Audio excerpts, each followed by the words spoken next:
Assalamualaikum warahmatullahi wabarakatuh. Nama saya Zafira Kusuma dengan NIM 2050 203071117072.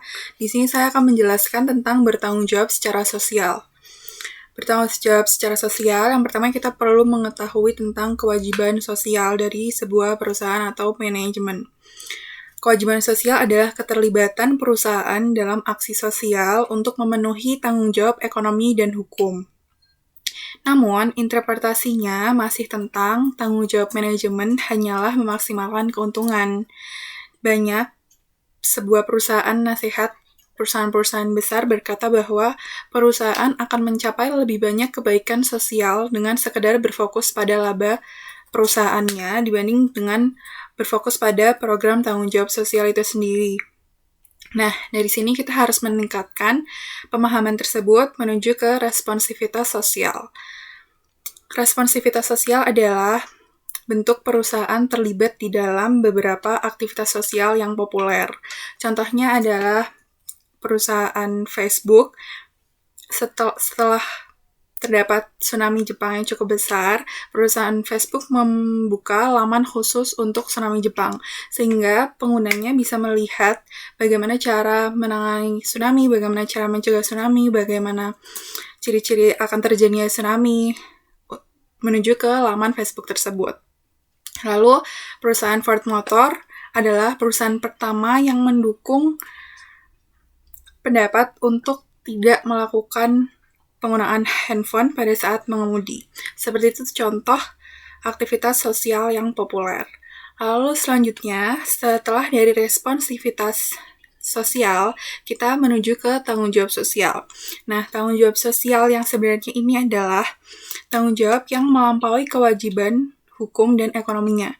Jadi, tanggung jawab sosial ini dilakukan oleh perusahaan untuk melakukan hal yang benar dan bertindak dengan cara yang baik bagi masyarakat.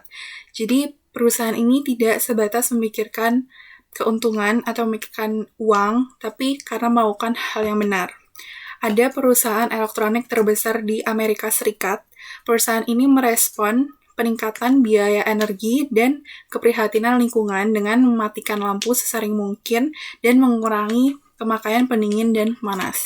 Keluarga perusahaan ini berkata bahwa mereka melakukan ini bukan semata-mata hanya untuk uang, hanya untuk menekan biaya, namun mereka melakukan ini karena ini adalah hal yang benar dan ini adalah hal yang baik bagi masyarakat dan lingkungan. Lalu yang selanjutnya adalah, apakah organisasi harus terlibat secara sosial? Untuk mengetahui ini, kita perlu mengetahui faktor pendukung dan faktor penentangnya bagi suatu perusahaan atau suatu manajemen. Dari faktor pendukungnya, kita memiliki 7 faktor pendukung. Yang pertama adalah opini publik. Kenapa opini publik? Karena apabila perusahaan memiliki orientasi sosial, tentu opini publik akan lebih baik. Publik akan lebih tertarik karena perusahaan tidak hanya mementingkan materi semata. Lalu selanjutnya ada laba jangka panjang. Lalu adalah kewajiban etis yang perlu dilakukan oleh suatu perusahaan untuk bertanggung jawab secara sosial, lalu citra publik yang tadi berhubungan dengan yang nomor 1, lalu lingkungan yang lebih baik, karena tentu perusahaan tersebut akan memperhatikan lingkungan yang lebih apabila hanya berorientasi pada keuntungan semata, lalu pelonggaran peraturan pemerintah, penyeimbang tanggung jawab dan kekuasaan, kepentingan pemegang saham, penguasaan sumber daya, dan yang terakhir ada mengutamakan pencegahan daripada perbaikan. Lalu yang selanjutnya adalah faktor penentangnya. Di sini kita memiliki 6 faktor penentang. Yang pertama ada pelanggaran untuk memaksimalkan keuntungan.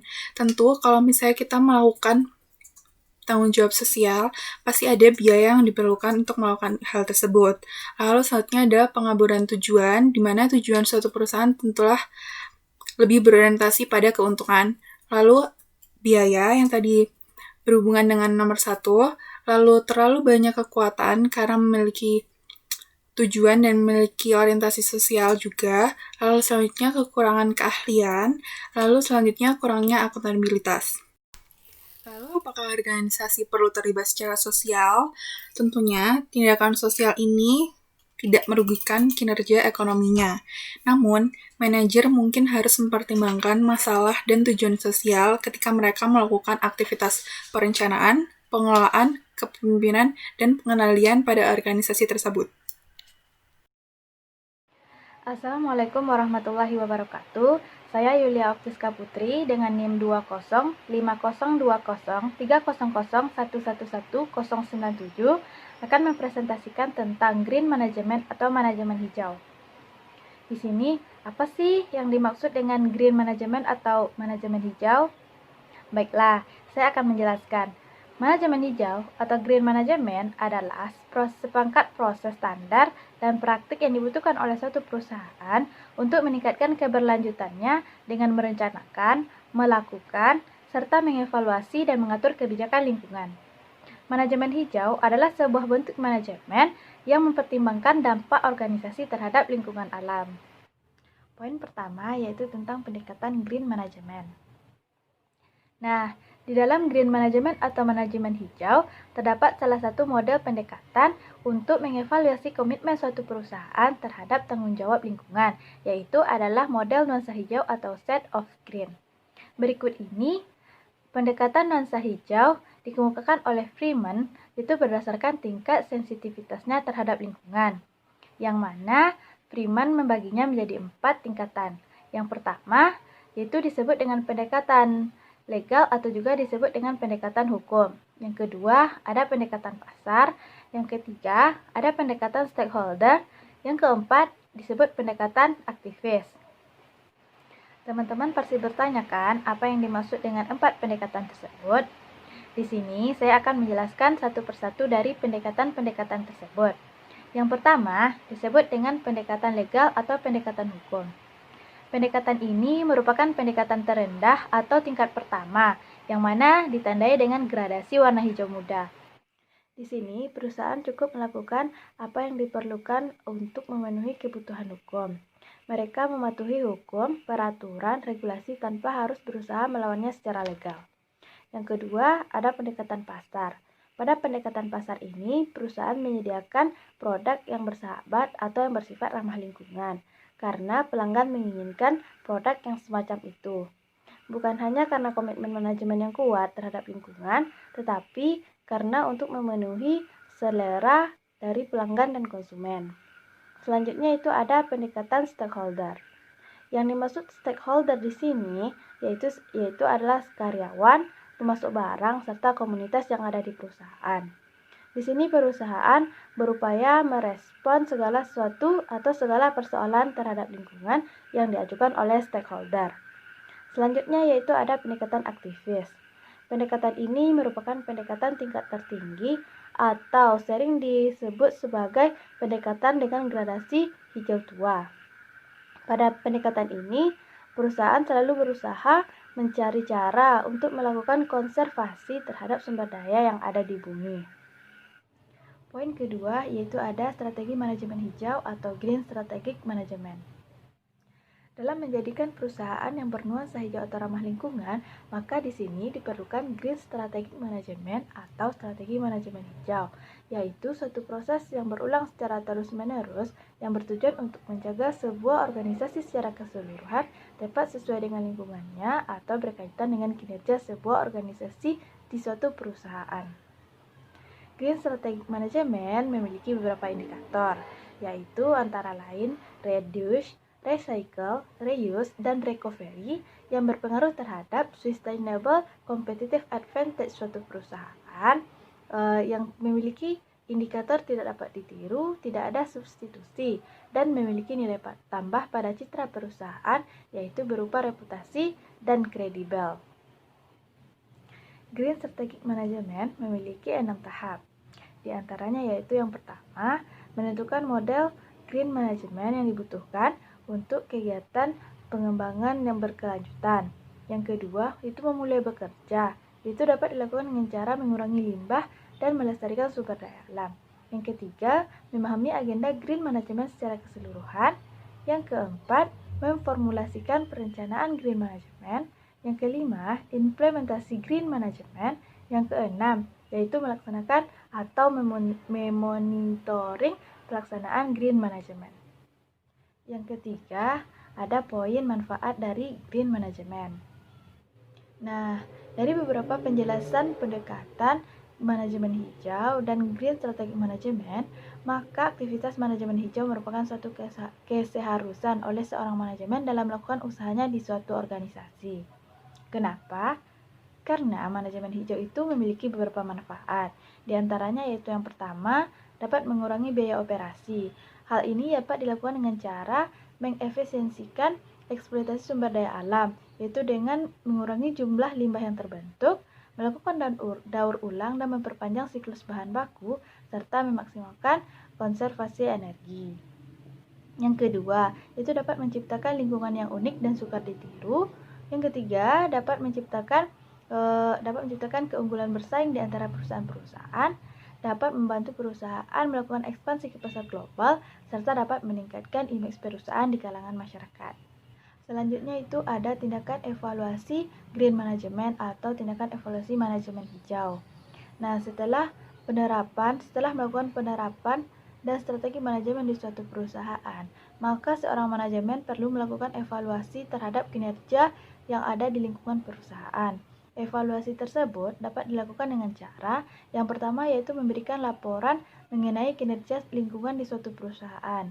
Yang kedua yaitu dapat mengejar standar yang dikembangkan oleh Organisasi Standarisasi Internasional atau ISO. Yang ketiga yaitu menggunakan daftar Global 100 atau daftar Global 100 yang diumumkan setiap tahunnya di World Economic Forum. Selanjutnya yaitu ada poin contoh perusahaan yang telah mengembangkan aktivitas green management. Suatu perusahaan yang telah berkomitmen menjadikan perusahaannya bernuansa hijau, mereka telah mengubah proses produksinya ke arah yang lebih ramah lingkungan. Beberapa perusahaan tersebut yaitu antara lain ada Fiji Water, ada South Floors yaitu industri karpet yang bernuansa hijau, yang selanjutnya ada Google dan Intel, ada Total SA serta DuPont. Dan di sini masih banyak lagi perusahaan-perusahaan yang telah mengembangkan aktivitas green management. Dengan dilakukannya green management di suatu perusahaan, maka perusahaan berharap dapat menuju sustainability, responsibility, serta environmental sensitivity. Karena suatu perusahaan yang lestari seutuhnya merupakan tujuan utama dari sebuah perusahaan. Demikianlah presentasi dari saya tentang materi green management. Mohon maaf apabila ada salah dan janggal. Terima kasih. Assalamualaikum warahmatullahi wabarakatuh. Manajer dan perilaku etis. Etika sendiri ialah prinsip, nilai, dan kepercayaan yang mendefinisikan keputusan dan tindakan yang benar maupun tindakan yang salah. Ada 3 faktor yang menentukan perilaku etis dan tidak etis. Yang pertama, perkembangan moral. Level tingkat perkembangan moral terbagi menjadi 3. Yang pertama, level pro-konvensional, yaitu mengikuti peraturan untuk menghindari hukuman fisik. Mengikuti peraturan hanya bila sesuai dengan kepentingan pribadi. Yang kedua, level konvensional, yaitu menjaga tatanan konvensional dengan memenuhi kewajiban yang Anda setujui. Hidup dengan sesuai ekspektasi orang-orang di sekitar Anda. Yang ketiga, level prinsipal, yaitu menghargai hak orang lain dan menjunjung nilai dan hak absolut tanpa memperdulikan opini mayoritas, mematuhi prinsip etika yang dipilih sendiri walaupun melanggar hukum. 2. Karakteristik individual. 2 kepribadian yang mempengaruhi tindakan seseorang. Yang pertama ada kekuatan ego. Orang yang memiliki kekuatan ego tinggi lebih mungkin menolak rangsangan untuk bertindak secara tidak etis dan mengikuti keyakinan mereka. Yang kedua, lokus kendali. Lokus kendali terbagi menjadi 2, yaitu lokus kendali internal dan lokus kendali eksternal. Lokus kendali internal yaitu orang yang bersedia bertanggung jawab atas konsekuensi. Lokus kendali eksternal yaitu orang yang kurang bersedia mengemban tanggung jawab pribadi atas konsekuensi dan perilaku mereka. 3. Variabel struktural. Struktur yang meminimalkan ambiguitas dan ketidakpastian dengan aturan regulasi formal dan yang terus mengingatkan karyawan tentang hal-hal etis lebih mungkin mendorong perilaku etis. Perkenalkan, nama saya Igusti Agung Ayu Sintia Purnama Dewi dengan NIM 20502030 1111070 dan saya akan melanjutkan materi mengenai faktor yang menentukan perilaku etis dan tidak etis. Keempat, budaya organisasi. Budaya yang mendorong standar etika yang tinggi adalah budaya yang memiliki toleransi risiko, kendali, dan toleransi konflik yang tinggi. Terakhir, intensitas masalah. Karakteristik yang menentukan intensitas masalah yaitu besarnya kerusakan yang ditimbulkan, kesegaraan konsekuensi, dan lain sebagainya. Etika dalam konteks internasional. Seorang manajer yang bekerja di negara asing perlu mengenali pengaruh sosial, budaya, dan politik atau hukum tentang perilaku yang dianggap benar dan dapat diterima. Pedoman untuk berperilaku etis dalam bisnis internasional adalah Global Compact. Global Compact adalah dokumen yang diciptakan oleh PBB yang merupakan garis besar prinsip pelaksanaan bisnis secara global di bidang hak asasi manusia, tenaga kerja, serta lingkungan dan anti korupsi. Adapun tujuan dari Global Compact yaitu ekonomi global. UN Global Compact meminta perusahaan-perusahaan untuk merangkul, mendukung, dan memberlakukan seperangkat nilai-nilai di bidang hak asasi manusia, standar tenaga kerja, lingkungan, dan anti korupsi. Prinsip pada nilai-nilai inti Global Compact. Yang pertama, pada hak asasi manusia. Prinsip yang pertama, bisnis harus mendukung dan menghargai perlindungan HAM di dalam lingkaran pengaruh mereka. Prinsip yang kedua, memastikan korporasi bisnis bersih dari pelanggaran HAM. Kedua, pada standar tenaga kerja. Prinsip yang ketiga, prinsip harus menjunjung kebebasan berserikat dan pengakuan efektif terhadap hak penawaran kolektif. Prinsip yang keempat, eliminasi semua bentuk kerja paksa dan wajib. Prinsip yang kelima, abolisi efektif pekerja anak. Lalu yang keenam, eliminasi diskriminasi yang berkaitan dengan tenaga kerja dan pekerjaan. 3. Pada lingkungan. Prinsip yang ketujuh, bisnis harus mendukung pendekatan yang hati-hati terhadap tantangan lingkungan. Yang ke-8, mengambil inisiatif untuk mempromosikan tanggung jawab lingkungan yang lebih besar. Lalu prinsip yang ke-9, mendorong perkembangan dan difusi teknologi ramah lingkungan. Lalu pada anti korupsi. Prinsip yang ke-10, bisnis harus bekerja melawan korupsi dalam segala bentuk termasuk pemasaran dan penyuapan. Adapun materi selanjutnya adalah apa aja peran manajemen dalam mendorong perilaku etis. Peran manajemen yang pertama adalah seleksi karyawan. Proses seleksi karyawan seperti wawancara, tes, pengecekan latar belakang, atau yang lainnya harus dipandang sebagai kesempatan untuk mempelajari tingkat perkembangan moral, nilai pribadi, kekuatan ego, dan lokus kendali seseorang. Peran manajemen yang kedua adalah kode etik dan peraturan keputusan. Kode etik merupakan pernyataan formal dari nilai organisasi dan peraturan etika yang diharapkan dipatuhi oleh karyawan. Kode etik ini harus cukup spesifik untuk menunjukkan pada karyawan tentang semangat bahwa mereka harus melakukan hal yang benar, tetapi cukup longgar untuk memungkinkan kebebasan penilaian oleh manajer. Poin selanjutnya adalah kepemimpinan manajemen tingkat atas, yang berarti sebagai manajer itu kita harus bisa menyangga nilai-nilai bersama dan memberikan nuansa budaya untuk diperlihatkan kepada karyawan dan bisa dicontoh oleh mereka. Manajer tingkat atas ini juga harus memberi praktik dorongan dengan memberi penghargaan dan hukuman agar karyawan ini bisa tetap semangat bekerja dan tidak lupa untuk tetap mematuhi kode etik perusahaan itu sendiri atau organisasi. Poin selanjutnya tentang tujuan pekerjaan dan penilaian dalam bekerja. Nah, tujuan dan penilaian kinerja yang tidak realistis dampaknya sangat besar.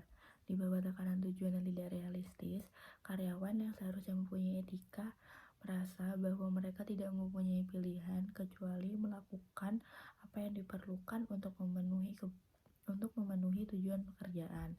Nah, selain itu, pencapaian tujuan pekerjaan sangat mempengaruhi penilaian kinerja. Poin selanjutnya ada pelatihan etika.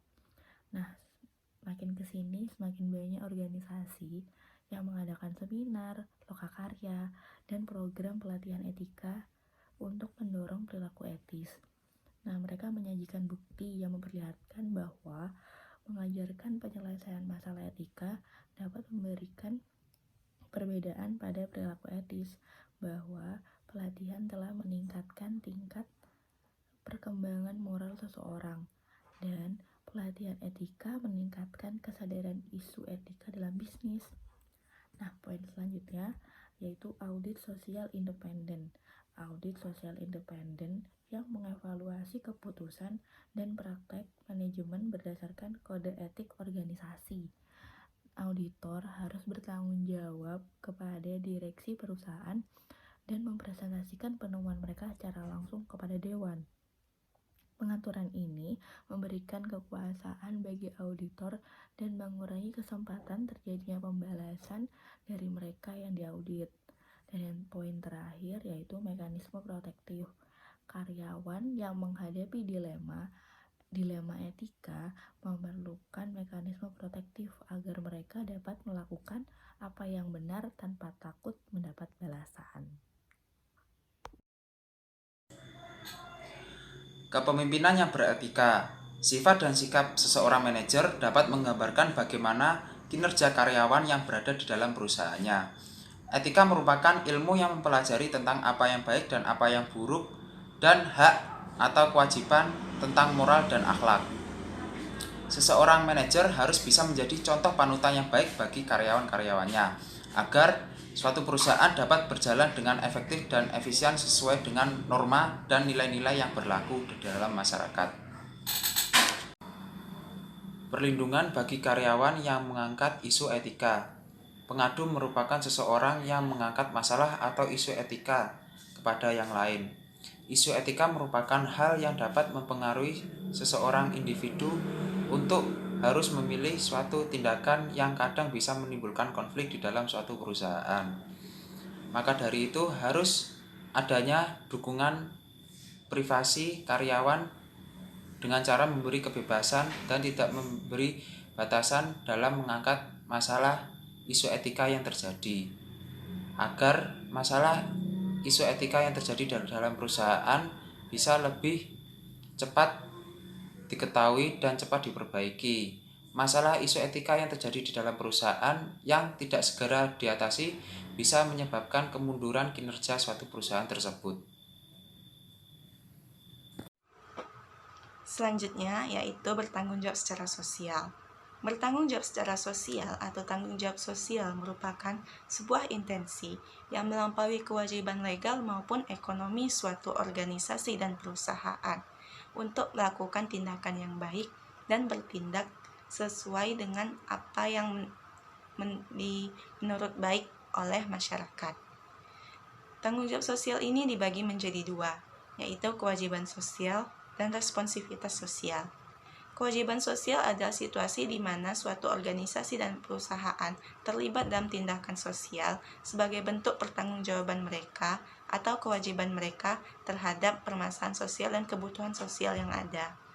Sedangkan responsivitas sosial adalah situasi di mana suatu organisasi dan perusahaan terlibat dalam tindakan sosial karena itu merupakan bentuk respon mereka terhadap tindakan atau kebutuhan sosial yang ada, bukan sebagai bentuk pertanggungjawaban mereka. Kewajiban sosial dan responsivitas sosial suatu organisasi dan perusahaan ini dapat terlihat dari bagaimana suatu organisasi dan perusahaan terlibat dalam tindakan sosial yang ada. Sekian dari saya. Terima kasih.